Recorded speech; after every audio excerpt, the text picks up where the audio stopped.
ఆజ్ఞను పాలిస్తే అనుగ్రహం లభిస్తుంది. నా మాట చాలా విలువైనది. నా మాటకు మీరు విలువ ఇవ్వకపోయినా నేను ఇస్తాను.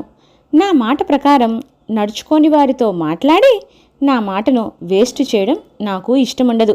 కాబట్టి నా విలువను నేను కాపాడుకునే నిమిత్తమై కొన్ని కారణాలను బట్టి నేను మాట్లాడకుండా ఉంటాను.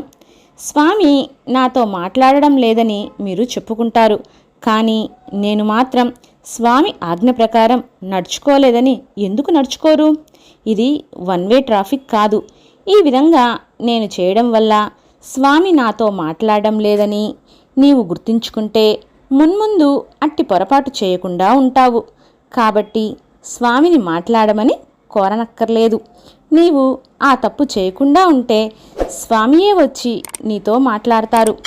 ఆజ్ఞను శిరసావహిస్తే అనుగ్రహం అక్కడే లభిస్తుంది.